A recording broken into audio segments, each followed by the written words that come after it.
Hey guys, Aaron Cybertron Zhang here, and today I'm back with another episode of Road to Ranked, where I climb the online Series 9 ladder and provide live commentary as I go.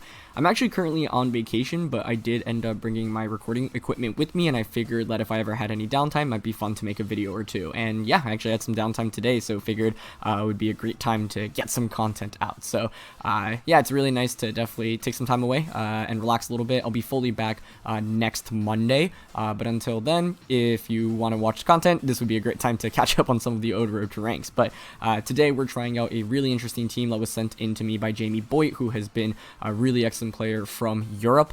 He went 6-3 with this in the Players Cup 4 regional qualifiers just a couple of days ago. And yeah, this team is obviously super interesting. It features Cobra Berry, bulky Articuno with Trick Room and Recover, Life Orb Blastoise with Fake Out and Life Dew, obviously the Lightning Rod Marowak, Dual Screens Grimmsnarl, Weakness Policy Venusaur, and Assault Vest Xurkitree. So honestly, everything on this team is pretty interesting, I guess bar the Grimmsnarl, which, you know, we see pretty frequently, but a lot of cool Pokemon here, especially that Xurkitree, which is something that we haven't used very much at all in VGC 2021. So huge thank you to Jamie for sending in the team. I'm going to link this Twitter down in the description below, as well as his YouTube channel. He's actually uploading his games from Players Cup 4, so if you want to see him play really high quality best of 3 sets with this exact team, would highly recommend checking him out. I've linked him down in the description below, and yeah, when he sent me this team, I figured I'd have to try it. There are just so many cool Pokemon on this team. Now, we actually have used Blastoise and Marowak recently, and Blastoise specifically is really interesting. I had a very outstanding performance throughout the Players Cup 4 regional qualifiers, and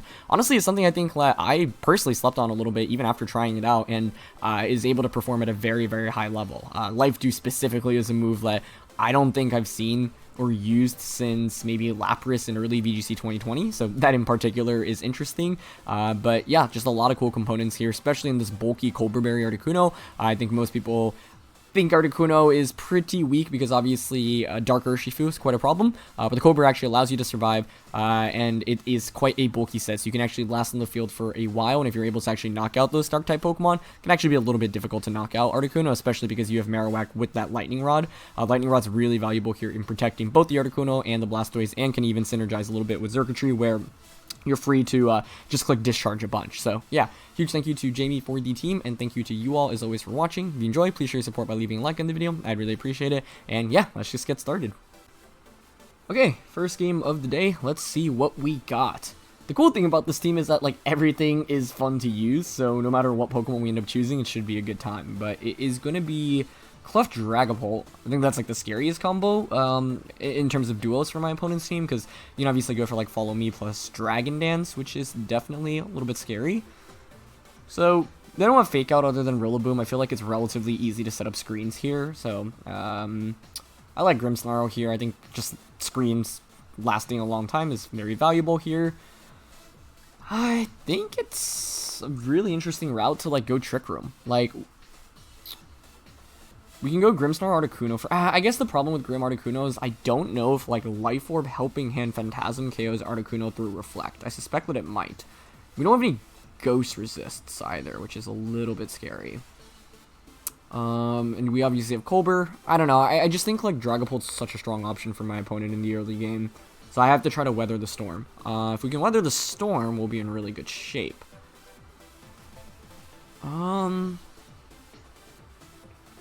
See, I also have Fake Tears. That's not super valuable for us.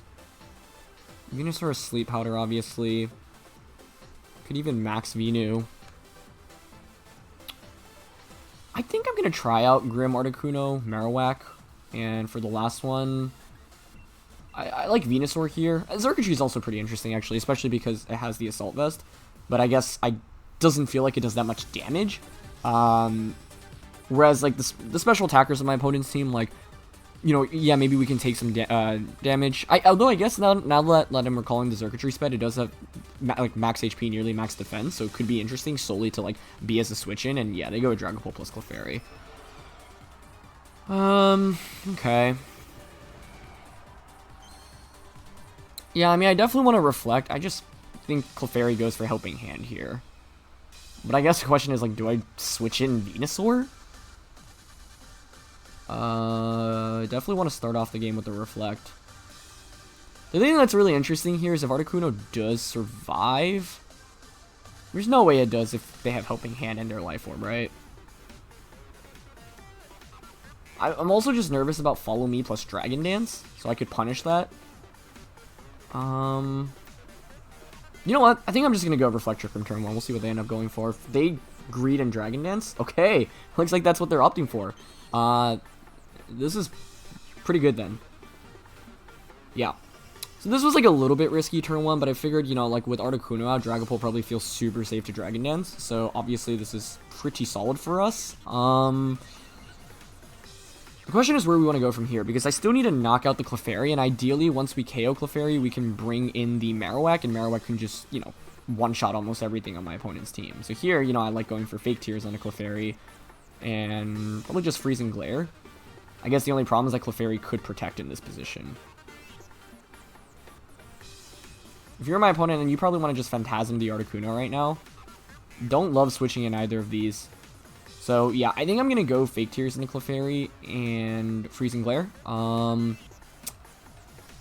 the question is where I want to go from there. Then I can bring in Venusaur. Oh, interesting. They're not going to Dynamax. Okay. I don't mind that. I don't think this KOs, unfortunately. Like, this Articuno is not exactly hyper offensive. It's only got 20 special attack EVs, but should bring it at least under 50%. Either way, getting Trick Room up in this matchup is definitely good for us, so I'm pretty happy about that. Yep, a little bit more than 50. And they actually go for Phantom Force. Okay, I'm actually super okay with that. Although I guess the interesting thing is, like, my Trick Room is slowly getting stalled out.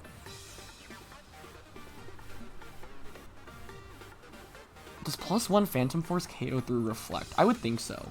So I almost want to switch Articuno out into Venusaur, because Articuno can maybe get up another Trick Room for me in this late game. So Spirit Break into Clefairy. Clefairy probably protects her, but that's fine. And switch into Venusaur here. Yeah, I like that a lot, actually. I think the main thing is that I wanted to position myself for a Marowak sweep in this game, but it's easier said than done, mainly because of Clefairy. Yeah, so Clefairy goes for the Protect here. There's really nothing else I could have done, so I might as well conserve the Articuno here in this position, right? Because now I get Venusaur out. Venusaur's out in a pretty cool spot. It's going to be Phantom Force out, yep, into Venusaur, but with Reflect up, we take that. Nice. Now my question is, I obviously have Sleep Powder as well. I don't know if Spirit Break KOs the Clefairy. We are adamant here. So, the play I almost want to make is Spirit Break in a Dragapult and Sleep Powder. Well, I don't think they max Dragapult at this point, right?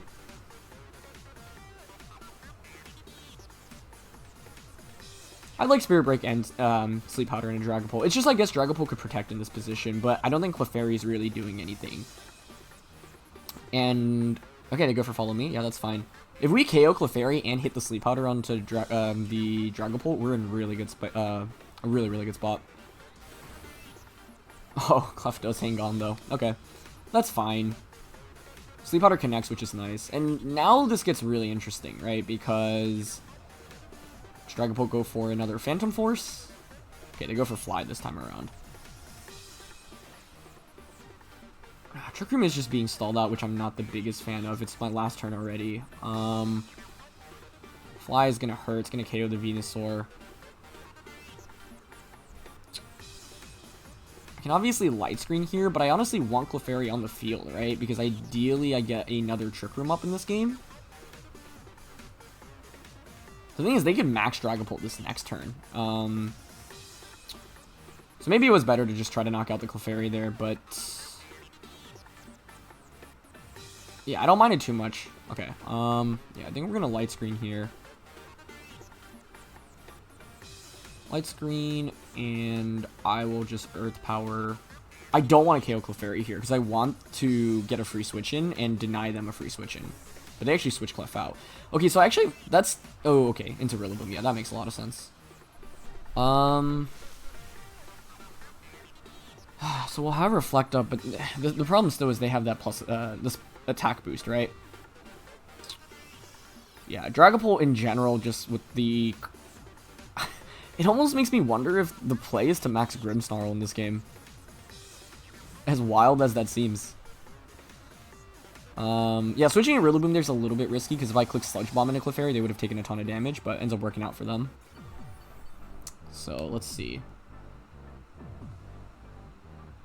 The thing is also, I could bring in the Articuno, right? I could max the Articuno. Then I would think I could take Phantasm. If you Phantasm, you also activate Competitive. So that actually might be the play here. I'm honestly really thinking about it. Okay. I think I'm going to go for it. Mainly because Marowak is just too slow. It takes so much damage. Yeah. So I'm just going to go Spirit Break and Articuno, max the Articuno, and then go for max Mindstorm. I don't think getting a Speed Boost really helps here, right? Let's double check. 116. I'd rather, I think, change the terrain. I don't want Grassy Terrain up. So, yeah, I'm going to Spirit Break, max Articuno, and Mindstorm. With the hope here that they max the Dragapult, thinking they can knock out the Articuno. We have Reflect up. Okay, they max Dragapult, good. Because the thing is, if we trade Dragapult for Articuno, that's a decent trade for us, I think, because Marowak's really good into... Well, I guess the one thing I do have to watch out for is Urshifu on my opponent's team as well. But we do have the Colbur Berry, and Grimmsnarl is actually pretty good into Urshifu. Like, I think the main thing in this game is that I could have obviously just KO'd Clefairy, and then I would have had a free turn, right, the subsequent turn, but the Dragapult being able to avoid damage under Trick Room by going for Fly and Phantom Force is really smart. So... It was good on my opponent to not just, you know, Dynamax immediately with Dragapult. Because if they did, then I guess the interesting question is they could have just knocked out Articuno. But yeah, this Articuno does have a lot of HP and defense investment, and we have Reflect up, so I'm thinking we can take a Max Phantasm here. They're just going to go for Fake Out. Yep, that's fine. And there's Phantasm, yeah. So this is actually going to activate Competitive. Yep, we survive. The problem is I don't think this KOs, so we'll see. But then the thing is, even if we don't knock out, we'll change terrain. Next turn becomes really interesting then. If we get the KO here, I think we just win the game, but I don't think this knocks out, unfortunately. Never mind. I should not have doubted you, Articuno. Wow, okay, that's huge. So, this obviously puts us in a really nice spot, right? Like, they only got one turn out of their Dynamax. They have a sleeping Clefairy that hasn't taken any turns of sleep yet. They have one last Pokemon, which I suspect is going to be the Urshifu. Now, Urshifu is still pretty scary as well, but we do have that Colbur Berry. Although, with the defense drop, I'm not sure we actually survive a Wicked Blow. So, now what's interesting is we could... Oh, it's Rotom! Okay, that's great to see. That's really, really good. Okay. That puts us in a really good spot, I'd say, especially because we have the Marowak in the back. So I think I like the idea of just switching into Marowak right now and going for a Mindstorm onto the Rotom. Because Articuno plus Marowak should win us the game at this point, right? They switch out Rillaboom, that's perfect. Into Clefairy, yep. Like, I don't really need to deal with... Rillaboom that much, right? Rillaboom's pretty weak into Marowak plus Galarian Articuno. Okay, and they are Nasty Plot Rotom. But the thing is, I guess what's interesting now is you can obviously overheat into the Articuno. It might even be interesting contemplating switching out Articuno, but because they didn't bring Urshifu, I think we're in a really, really good endgame position right now with the Marowak specifically. Now, they are Citrus Rotom, and unfortunately with Friend Guard, they actually survive. So, Max Airstream into Rillaboom would have been a game-winning play there. I wasn't sure who'd be faster between us. So, can't say I'm super fond about that. I don't know if Overheat KOs us here. But the thing is, Clef takes a turn of sleep here anyway, right? So, I think I am down to just Poltergeist into the Rotom and Max Airstream into Clefairy. The Sleep Powder earlier into Clefairy helps us a lot here. If they overheat, so be it. Yep. They're not going to go for Follow Me, so we should just knock out Rotom here. Oh my goodness, that doesn't even KO Articuno. This Articuno was incredible in this game. I am really, really impressed by it. And that should secure us the game, because this would just be a double KO. Now I have two Pokemon that can deal with Rillaboom. So, yeah, Articuno is a really interesting Pokemon, right? Especially because this one isn't like a Life Orb or a Weakness Policy set. It's very bulky, but competitive is just such a good ability when you consider the number of, you know, Intimidators in the format. Oh, actually, Poltergeist fails because of the, he doesn't have an item, so I should have Flare Blitz there instead. Yeah, that was a slight misplay. I totally forgot about that mechanic, actually. That's okay, though. I don't think my opponent can deal with Marowak right now. The one thing to watch out for, of course, is going to be knockoff Rillaboom. We did get a speed boost on the Articuno as well. So, my opponent's basically forced the Grassy Glide it. Yeah. Should have Flare Blitz there, but that's okay. Knockoff is a little bit scary here, actually. I definitely did not play this perfectly, but that's okay. I don't have...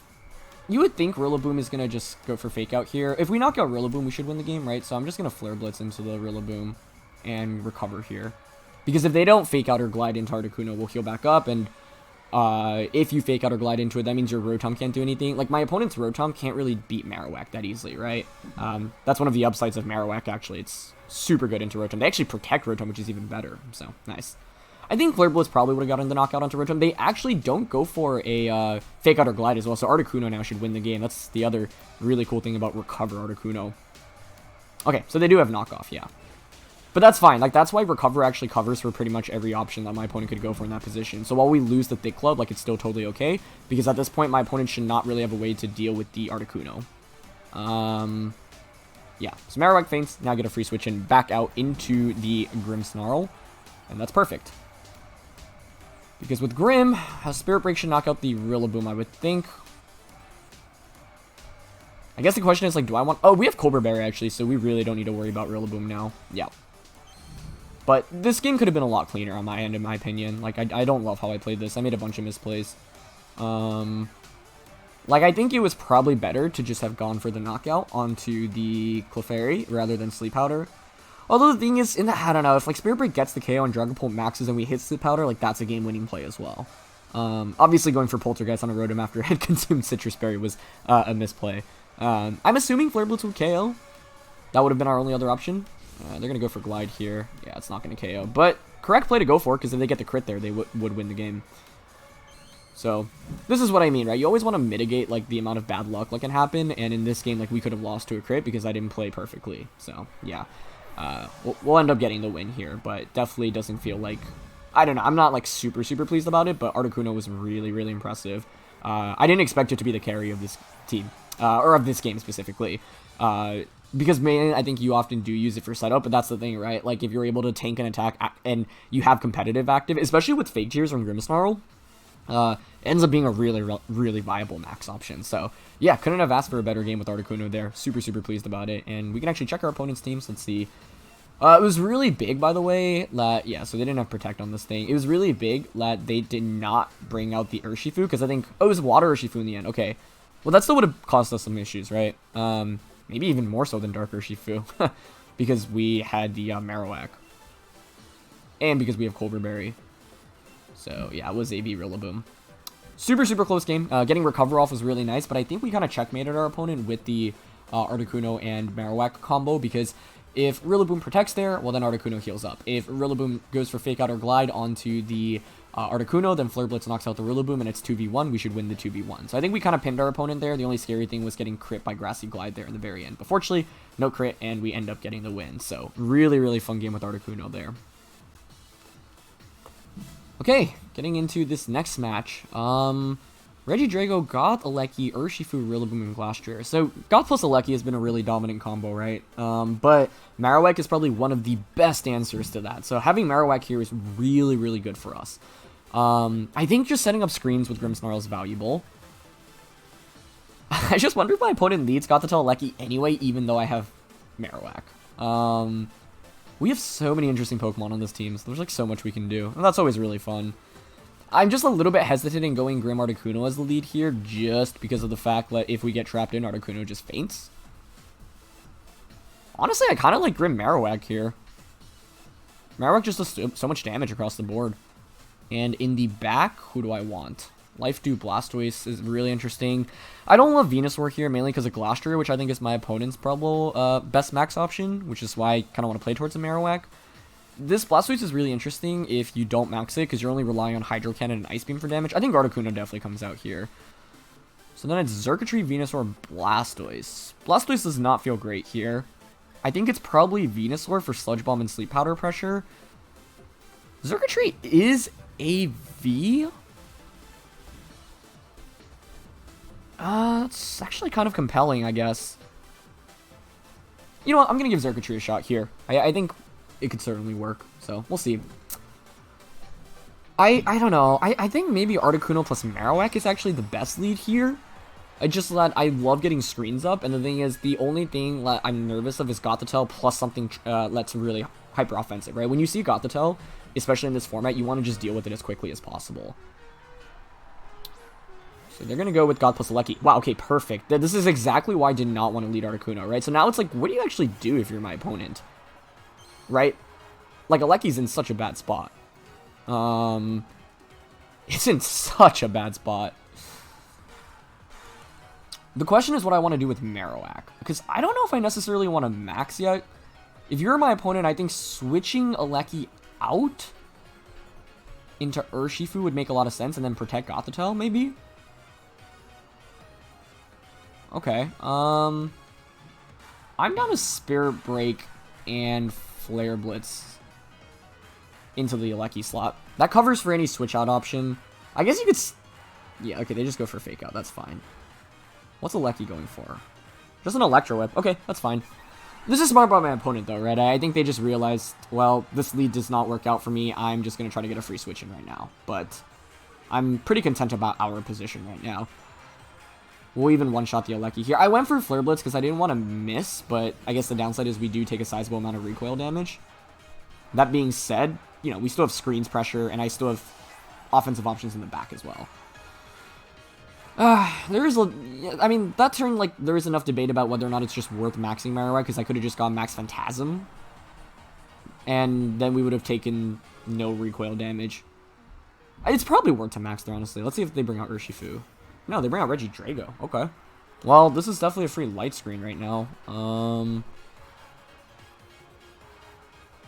Regidrago. I almost want to max, like, what I have in the back. Let's see. Special attack boost. Like, it's pretty free to light screen, max, and just go for Phantasm here, right?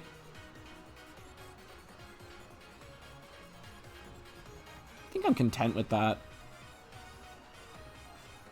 My only fear is if Regidrago has Protect and then Gothitelle goes for Hypnosis onto Marowak.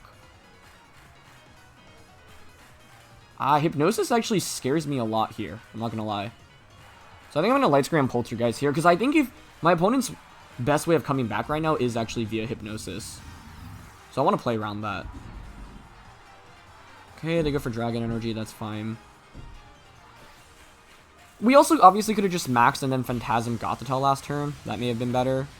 Marowak takes that. Okay, we're actually faster. And they're Focus Sash. Okay, good, good. So this is nice, right? Because like I'll end up just KOing Gothitelle with Spirit Break now this next turn. And if they were Hypnosis, yeah, I don't waste a turn trying to play around it.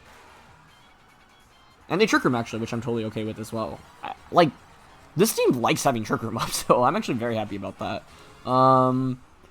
Okay. Yeah, I'm curious how fast the Gothitelle is. If you're Focus Sash, that normally implies you have some speed. So, like, what I can do here... Let's see, we have Articuno and Xurkitree in the back. I think their max option is going to be Glastrier, right? Which I guess actually is still really scary right now.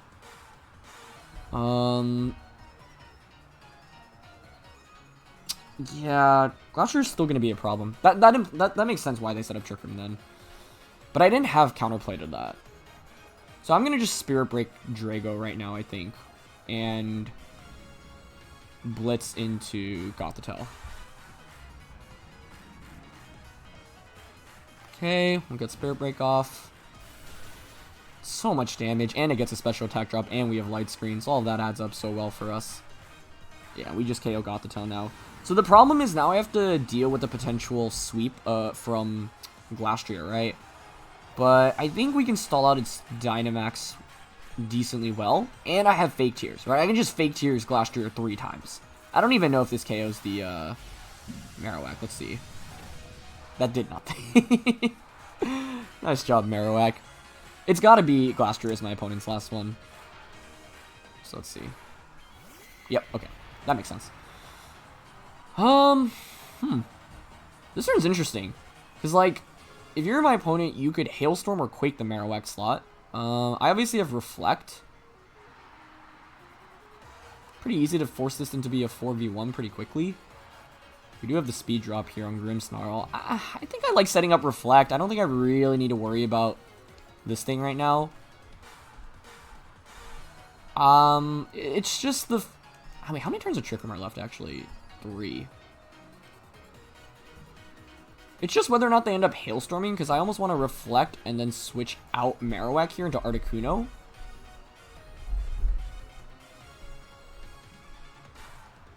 I don't like that play. I think it's better to probably just protect Marowak here to sack it. But the thing is, if we stall out Trick Room, we will just win the game by maxing Marowak in the late game. It's just I don't have Protect on things right now. Oh, they don't max the Glastrier.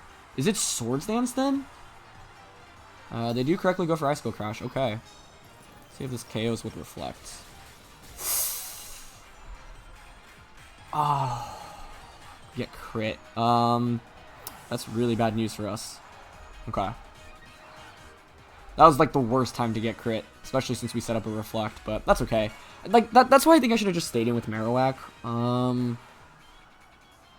It's probably still fine though, right? Because I have Xurkitree, and so now what I can do is KO the Regidrago and then just max guard Marowak. I guess the problem is I don't think I one-shot this thing. Yeah, that was the worst time to get crit, unfortunately, but that's okay. It happens. So I'm going to Spirit Break here, and I am just going to Dazzling Gleam.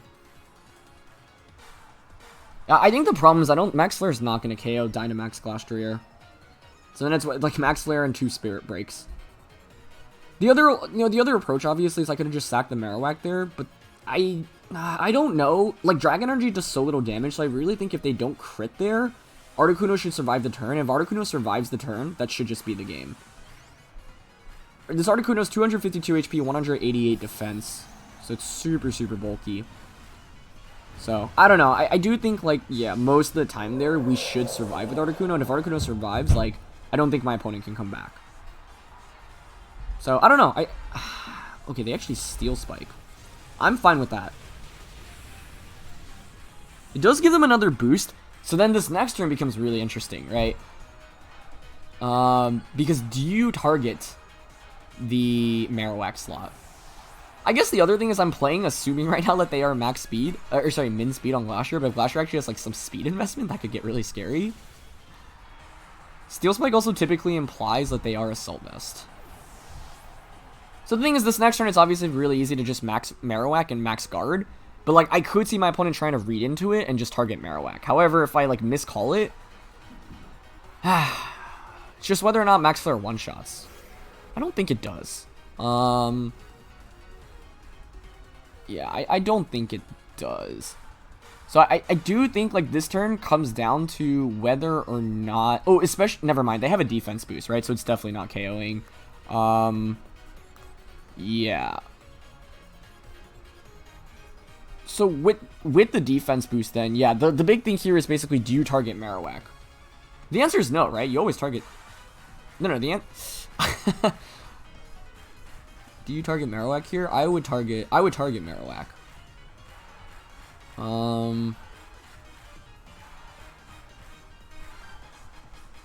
Okay. I'm gonna max guard Discharge. Yeah, ultimately the problem in this game was getting crit. But I think another approach is we could have sacrificed Marowak and gotten a free switch into Articuno. And then with Articuno, we could have gone for Fake Tears onto Glastrier a bunch. So... This one does feel a little bit frustrating. I am curious about the Glastrier Calc onto Articuno. They're not Life Orb, so I really think we'd survive that plus a Dragon Energy. Because Dragon Energy basically does no damage, but I'll do the Calc in a bit. Yeah, I think they'll probably target Xurkitree here. So I guess because we were behind in this game, I needed to just Flare. If I Flare and they target us, we obviously lose... I had to call the turn correctly here with Marowak, and yeah, they made the right play. So basically it was a question of whether or not I read it correctly. But well done by my opponent. They pulled off a really nice comeback here. I don't know. Let me do the calc with Articuno here, and I guess we can still win by critting the Glastrier. But this turn was basically a 50-50 read on whether or not I predicted who the Glastrier was targeting, right? Yeah.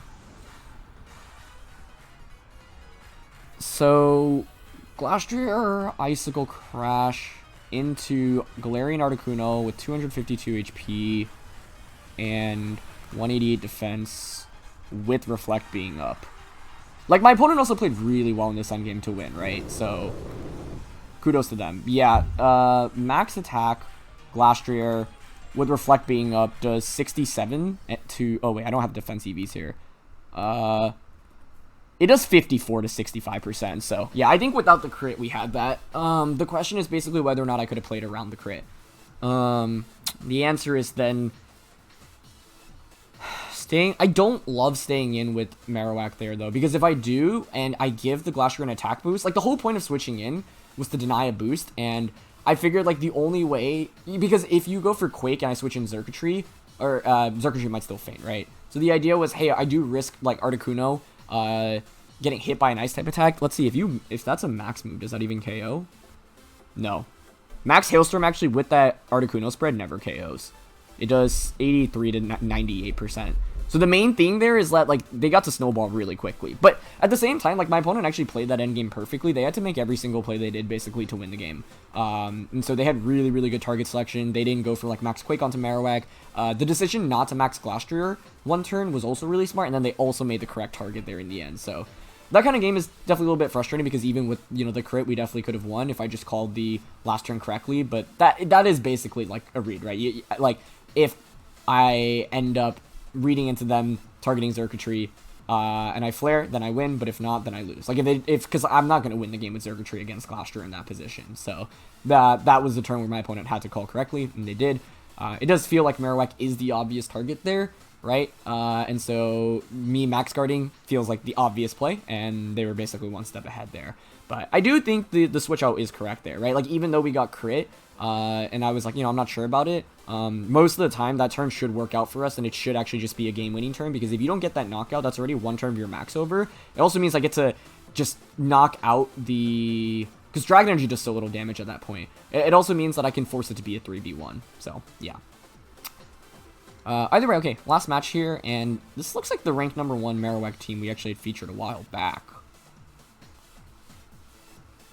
So actually, I don't know, I think Blastoise is really interesting here. Especially with Fake Tears from Grimmsnarl.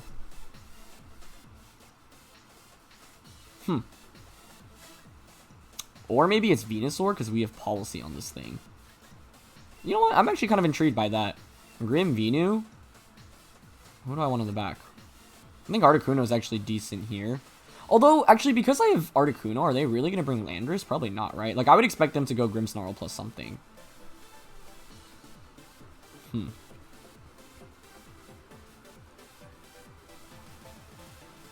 Grimmsnarl plus what, though? Grim Porygon makes a lot of sense, I guess. Grim Porygon. Porygon. Okay, I'll go Grim Venu, Marowak, and I think Articuno. Yeah, kudos to my opponent, though. That last game was one in which we had a really major advantage early on. Playing around Hypnosis Gothitelle is really scary. And that's why Glastrier has a lot of comeback potential, right? It can snowball really quickly. But kudos to my opponent, yeah, for going for the Icicle Crash play into Marowak there. Because if I have just protected Marowak there and Spirit Breaked into the Regidrago, it could have been a 4v1. But I think I had to respect the potential. And, okay, they go with Kartana plus Porygon, which I don't mind at all.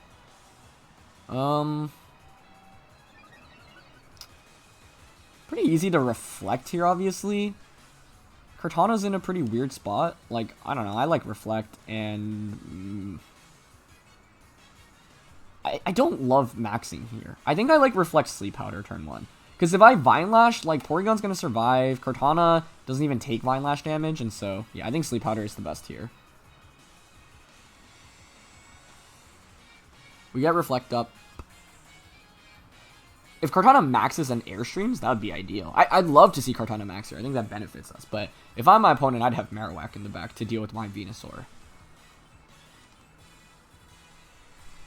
But the thing is, if, you know, we hit the Sleep Powder, then what becomes really interesting is I can just max Venu and then just go, like, Fake Tears, Vine Lash onto the Porygon slot. It'd be amazing if they actually went for, like, Aerial Ace right now into Venusaur. But it's just going to be Smart Strike. Yeah, that's fine. Okay, still a lot of damage. It's going to be a KO. But Venusaur's been clutch today. It's been hitting the Sleep Powder, so that's nice. Okay. So the question here is whether or not I want to Fake Tears, right? Another Smart Strike will KO, obviously, as well, so could even consider switching out into Marowak right now. I just don't love the idea of gambling this turn away, because if Porygon wakes up, things can get downhill really quickly. So I think I like the idea of switching to Marowak here, honestly, and just going for an Earth Power into Kartana. Because Kartana's not doing anything into Marowak, and at best it can Aerial Ace Venusaur, but we actually want that because we have the Weakness Policy. Okay, just go for another Smart Strike, nice. And just like Glastrier, I don't want this thing to get boosted up too quickly. Okay, should be AV Kartana given how well it took that. They do manage to wake up. Oh, and they actually have Eerie Impulse, but Lightning Rod redirects that, nice. So that's another reason why I didn't want to max Venusaur. That's pretty good for us. Okay. So you would think Kartana now, you probably sack it. They have no Ghost Switching other than Grimmsnarl, so it's pretty free to Poltergeist this slot. And I think I like Poltergeist and just Sleep Powder once again into Porygon. Like, the thing is, Porygon's not really putting on offensive pressure, so I'm down. Like, even if I miss Sleep Powder, we don't need it right now, right? It just, like, puts us in a better position. Like, the best time to go for Sleep Powder is when, like, you don't need to rely on it, and if you hit it and your opponent stays asleep, it gives you a huge advantage, but if you miss, it doesn't really have much downside, right? So, I think it's fine to go for it here. I guess the one interesting thing is, like, Kartana could survive, but yeah, they're going to end up switching out here, and it is going to be Marowak, okay. I mean, if we hit Poltergeist, the game's just over, I think. So that's a really risky switch for them to make. And that's exactly why you want to cover for your opponent's switch out options, right? So, I'd feel really sad if I miss this one. Let's see if we connect. Okay, Porygon's confirmed to be faster than our Marowak, that's fine. Poltergeist. Nice, okay, connects. Yeah, that's a really risky switch on my opponent's end. And the thing there is, like, Flare Blitz makes more sense if I'm nervous about Kartana putting on offensive pressure. But Kartana does not put on any offensive pressure against Marowak, right? At best, it's maybe knockoff. Or not knockoff, Night Slash. So, like, because I don't really need to worry about that, I feel fine. And I think Marowak was my opponent's best way of winning the game, right? Because now it's like, well, you have Porygon lets us sleep.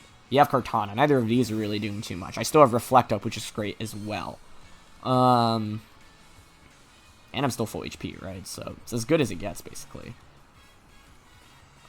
We still have Reflect Up. We know it's AV Kartana. Their last one is going to be Landorus or Fini. Neither of those are super scary, but I guess like Fini is the one thing we probably want to respect a little bit more. At this point, they don't have great damage in a Venusaur. We still have Reflect Up. The question is, like, do I just max Marowak here? Like, I think I'm okay with that. I'm down to max knock out the Kartana and just flare it, and then sleep the Sludge Bomb into Porygon. We have such a big lead right now that I think we should win the game if we make the correct plays. The only interesting thing here is, like, is it worth maxing Venu or Marowak? I like maxing Marowak here because I set up the Sun, right? And once I set up the Sun, we do a lot of damage. If Porygon ends up staying asleep longer, I mean, I don't even know what Porygon can really do right now, right? Like, I guess, like, the main thing here is that my opponent's last one's, like, I'm not covering for Landorus super well. They actually Aerial Ace the Venusaur, so that's even better because they just activated Weakness Policy. But because we have Reflect Up, like, even if it's Landorus, you know what? I think in retrospect, this turn specifically, it's better not to Dynamax. Is there a Porygon trying to Trick Room here? That's what it looks like. Or we just Speed Tie, because they moved first last turn, right? Are there any speed drops or speed increases? I don't think so. So let's see what their last one is. Wow, they Trick Room. That's really surprising to me. Because they don't have anything that outspeeds us under Trick Room, right? So Marowak should really just dominate this late game. I don't know. Let's see. Yeah, it's Tapu Fini. That's what I was expecting. Okay, perfect. So this is great. With Fini out, you can't even really do damage into Venusaur. Flare should just one-shot the Porygon. We have Sun Up as well. Unless the Fini has Hailstorm, right? I think here I'm content to just go for a Flare, knock out the Porygon, and Frenzy Plant. I guess now what I'm nervous about is Fini being so slow to the point where you can change the weather and Geyser, but there's no way Fini outspeeds Marowak under Trick Room, so... But we kind of pinned our opponent, right? Because if they didn't Trick Room, then the Venusaur just outspeeds both of these Pokemon, and I can just go for a Frenzy Plant to maybe even knock out either. I don't know if a Frenzy Plant would KO Fini, actually, even with Policy boosted if they were to Dynamax, but yeah. Now it's like, you know, you can max Fini, but it's not really going to do that much damage. So, I'm just bummed because, yeah, the bulky Articuno could have been so clutch for us in Game 2. But you know what? It had an outstanding performance in Game 1. Was it objectively correct to stay in with Articuno? Or Marowak? No. I don't know. I really think if we don't get crit in that turn, we had it. But the thing is, basically, I want to ask myself, is there a way to play around the crit? That should be the main question to ask. Either way, we still have Grimmsnarl, so we can just set up... Oh, wait. I totally forgot to mention this in when we were covering the team. This is not a the Venusaur ability is Overgrow, and there's no speed investment. So we actually outspeed the Fini, just, you know, the sum being up. So this actually contradicts what I was saying earlier. Like if they didn't set up them setting up Trick Room just made it so much easier for us, right? It was an insta win. I think even if they didn't set up Trick Room, unless the Fini had max Hailstorm like Ice Beam, you can't really deal with Venusaur, and even if you do, we're always going to knock out Porygon there. With Porygon gone, then the end game is also pretty simplified. So, yeah. The main thing there is I think Marowak is my opponent's best offensive option, and they sacrificed it really early on, right? So I think like it would have been better for my opponent to have given up their Kartana just to get a free switching, because Kartana wasn't providing that much value against our team composition specifically, whereas Marowak, like ghost damage in general, is pretty scary. That's why I struggled against Dragapult a little bit in Game 1, but yeah. Really fun set of games overall, so thanks once again to Jamie for the team, and thanks to you all as always for watching. So yeah, details are in the description below, including a rental and paste. If you enjoyed, please share support by leaving a like, and I'll catch you all next time. Alright, peace.